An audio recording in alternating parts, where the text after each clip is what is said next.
Alright guys, I want to do a quick video on this custom Scarecrow Ghostface figure I made. I have two of the Neca Ultimate Ghostface figures, and I plan on getting more.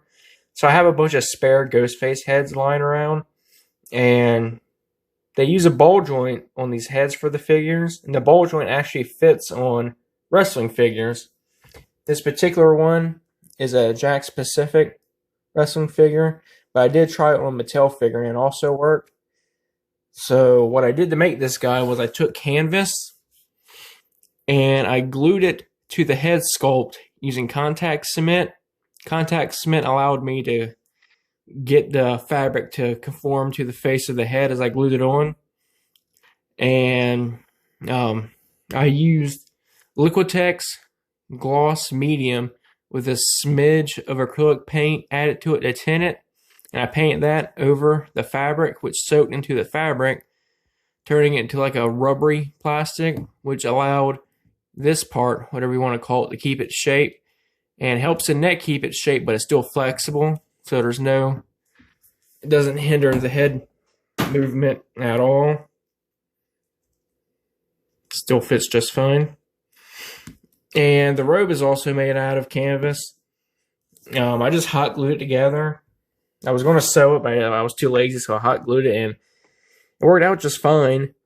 And to paint the robe, I first soaked it, which allowed the paint to apply more evenly on it, and I just used watered down brown paint to dye the robe, and then I weathered the shit out of it. I didn't do anything to the actual figure.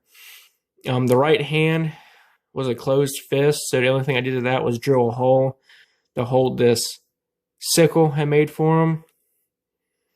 I wanted to make a unique weapon for him to go with the Scarecrow theme.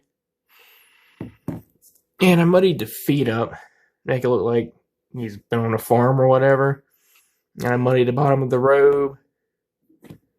And yeah, I think it turned out really good. It looks just like the costume. And I'll bring in the zombie filling right here.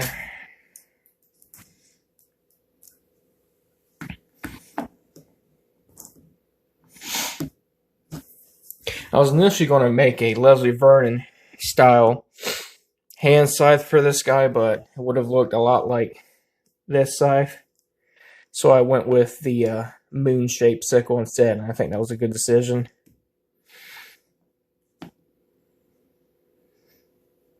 So there are the main costumes right there. I based the robe mostly off of the Halloween costume, but I did change up a little bit. I gave it the triangle shape for the taper, like the costume, but I cut up in streamers like the movie robe. So that's kind of a mix of both, but it's mostly based off of the costume. And the costume has these splotches, black splotches all over it to make it look like weathering. But I went with a more realistic weathering look for this guy. And I added just a little bit of blood to him, but not a lot.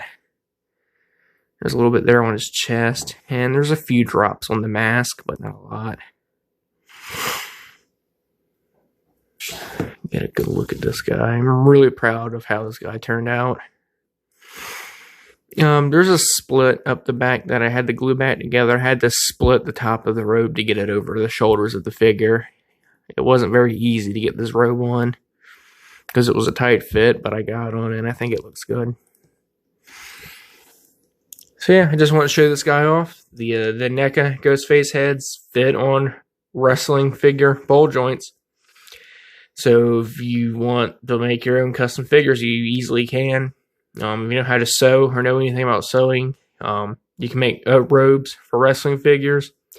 You don't even have to sew them. You can glue them together like I did for this robe and have multiple Ghostface figures with the spare heads from the NECA figure.